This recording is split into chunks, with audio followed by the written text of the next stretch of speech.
Aux échecs, il existe un coup spécial que l'on appelle le roc. Le principe est de mettre ton roi à l'abri et de le protéger avec une tour. On peut faire le petit roc du côté du roi ou le grand roc du côté de la dame. Mais attention, on ne peut roquer qu'une seule fois par partie. C'est le seul coup où tu déplaceras 2 pièces en même temps.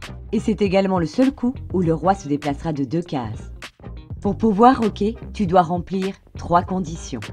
L'espace entre ta tour et ton roi doit être dégagé. Ton roi ne doit pas être en échec, ni au début, ni pendant son déplacement, ni sur sa case d'arrivée.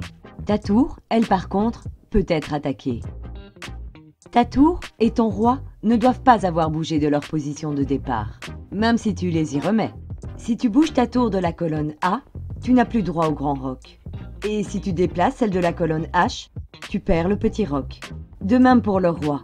Si tu le déplaces, tu perds toute possibilité de roquer. Le grand roc nécessite d'avoir déplacé une pièce de plus que le petit. Il est donc plus long à mettre en place. On parle de petit roc car la tour parcourt moins de cases.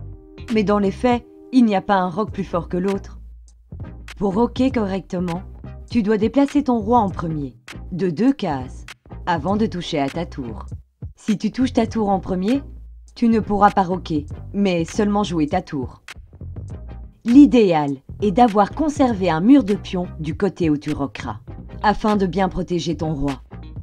Détruire le mur de pions de l'autre joueur ou le priver de son droit à roquer peut souvent s'avérer être une bonne stratégie.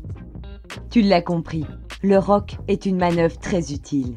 Et généralement, il sera plus prudent de roquer avant de te lancer à l'assaut du roi adverse.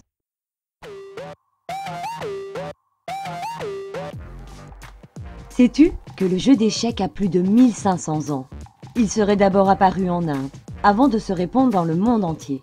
Ce sont les Arabes, via l'Espagne, qui le feront connaître en Europe. Les règles que nous connaissons aujourd'hui datent de près de 400 ans. La pendule, quant à elle, ne fera son apparition qu'à la fin du 19e siècle.